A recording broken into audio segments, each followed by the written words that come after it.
আসসালামু আলাইকুম। কেমন আছেন আপনারা? কাঁঠালের ক্রিসপি এবং রসালো যে দানা পিঠার রেসিপিটা আপনাদের সাথে শেয়ার করতে যাচ্ছি, এটা দুইভাবে খেতে পারবেন। একভাবে প্রথমে খেয়ে দেখালাম, আরেকটা প্রাণ শীতল করা ফ্রিজে রেখে এটাও ক্রিসপি জুইসি। তো দুই রকমভাবেই একই পিঠা আপনারা পরিবেশন করতে পারবেন আর তৈরি করতে পারবেন একদম ঝটপট। একবার খেলে বুঝতে পারবেন এর স্বাদ আজীবন মনে থাকবে এবং প্রতি বছরই কাঁঠালের সিজনে বারবার করে খাবেন। তো সবার প্রথমে আমি এখানে কাঁঠাল নিয়ে নিচ্ছি, বিচি ফেলে নিয়েছি। 10টা বড় সাইজের কাঁঠালের কোষ নিয়েছি। এগুলো আমি ব্লেন্ডারে দিয়ে দিচ্ছি আর ব্লেন্ডারে আমি সামান্য পানি দিয়ে দিচ্ছি। কতটুকু পানি ব্যবহার করতে হবে এটা আপনারা কনসিস্টেন্সিটা লক্ষ্য করুন, তাহলেই বুঝতে পারবেন। এরকম গাঢ় কনসিস্টেন্সির হবে। দেখুন আমি বারবার দেখানোর চেষ্টা করছি। আপনারা পাকা শক্ত কাঁঠাল, নরম কাঁঠাল দুটো দিয়েই কিন্তু এটা তৈরি করতে পারবেন। তো সেই অনুপাতেই আপনারা সামান্য পানি যোগ করে নেবেন। প্রথমেই বেশি পানি দিবেন না। দেখুন এরকম হতে হবে।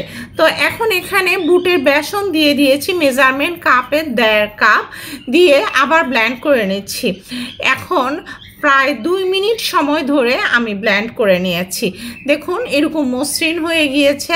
আর আপনারা কিভাবে বুঝবেন কীরকম গাঢ় হয়েছে? দেখুন আমি যে স্পাটুলাতে লাগিয়েছি, দেখুন স্পাটুলা কিন্তু একদম ভালো করে কোট হয়ে গিয়েছে।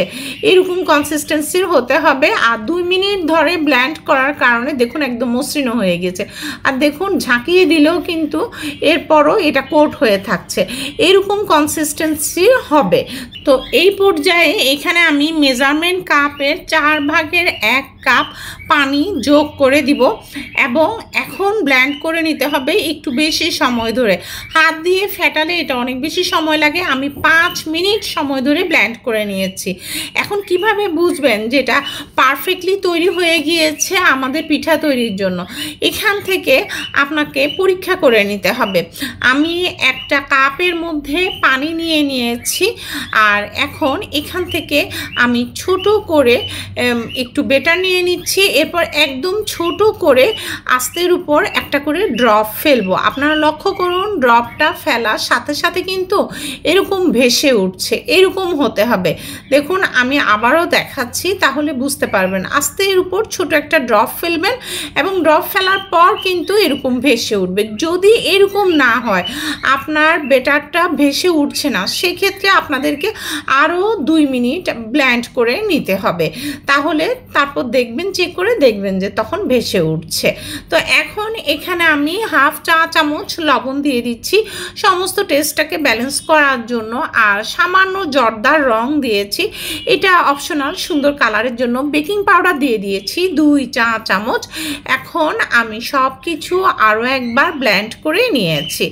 এখন বেটারটা রেডি। এই যে দেখুন কিরকম হয়েছে। তো এখন এই বেটারটা আমি রেস্ট রেখে দিচ্ছি 10 মিনিটের জন্য। 10 মিনিট সব কিছু সেট হওয়ার জন্য আমি রেস্টে রেখে দিচ্ছি। আর এই ফাঁকে আমি শিরাটা তৈরি করে নিচ্ছি। আমি এখানে পানি দিয়ে দিচ্ছি মেজারমেন্ট কাপে 3 কাপ আর এখানে চিনি দিয়ে দিচ্ছি মেজারমেন্ট কাপে 2 কাপ। তো আমি এই চিনিটা গলে যাওয়া পর্যন্ত অপেক্ষা করছি। আর এখানে আপনারা যদি 2 রকমে না খেয়ে শুধু 1 রকমে খান, যে রসে ভিজিয়ে ফ্রিজে রেখে ওভাবে যদি না খেতে চান, তাহলে শিরার পরিমাণ আরও কমিয়ে দিবেন। তো চিনি গলে যখন 3-4 বলক উঠেছে, আগুন বন্ধ করে 2 চা চামচ লেবুর রস দিয়ে আমি মিক্স করে রেখে দিচ্ছি। আর এটা হালকা গরম থাকতে হবে আমাদের এই পিঠাটা ভিজানোর জন্য। এখন পিঠা ভাজার আগে আরেকবার ভালো করে ফেটিয়ে মিক্স করে নিচ্ছি। তেলটা ভালো করে গরম হতে হবে যাতে করে দেওয়ার সাথে সাথে ফুলে উঠে। তো দেখুন আমি চামচ দিয়ে কিভাবে দিচ্ছি। আমি কিন্তু কোনো রকম কোনো ছাঁকনি, স্পেশাল কোনো চামচ এসব কিছুই করছি না, এসবের প্রয়োজন নাই। এভাবে করলেই একদম সহজেই হয়ে যাবে। চাইলে আপনারা বুন্দিয়ার ঝাঁঝরি ব্যবহার করতে পারেন, তার প্রয়োজন নাই। দেখেছেন অল্প অল্প করে দিয়ে আমি শেষে চামচটাও ঝাঁকিয়ে দিলাম। এটা কিন্তু সাথে সাথে ফুলে উঠতে হবে, এরকম গরম তেলেই দিতে হবে। গরম তেলে মিডিয়াম এবং হাই মিডিয়াম আঁচে ব্যালেন্স করেই ফ্রাই করতে হবে। প্রথমে যখন বেশি উঠবে তখন নাড়ানাড়ি করবেন না, 1.5-2 মিনিট পরে তখন নেড়ে নেড়ে দিচ্ছি। দেখুন আমি কিভাবে ছাঁকনি দিয়ে নেড়ে নেড়ে দিচ্ছি, এটা দেখেই বুঝতে পারছেন। ঝরঝরে করে গুছিয়ে নিচ্ছি, আর ফ্রাই হয়ে গেলে দেখুন কিভাবে তুলে নিচ্ছি। একটা চামচের সাহায্যে আপনারা তুলে নেবেন, কারণ স্ট্রেনারে আটকে আটকে যাবে। খুব সহজেই একটা স্টিলের চামচ দিয়ে এভাবে জড়ো করে ফেলতে পারবেন। এরপর আমরা একদম গরম গরম অবস্থাতেই কিন্তু এখন শিরাতে দিয়ে দিতে হবে। শিরা ঢুকতে সর্বোচ্চ সময় লাগবে 30 সেকেন্ড, 30 সেকেন্ডও সময় লাগবে না। তার আগে তেলটা আমি একটু চেপে বের করে দেখুন গরম গরমই এই কুসুম গরম শিরার মধ্যে দিয়ে দিয়েছি। শিরাটা কুসুম গরম থাকবে, আবারও বলছি। দেখুন উল্টে পাল্টে দিতে দিতেই কিন্তু শিরার মধ্যে ঢুকে গিয়েছে। একদম সাথে সাথেই কয়েক সেকেন্ডের মধ্যেই রসে টইটুম্বুর হয়ে যাবে।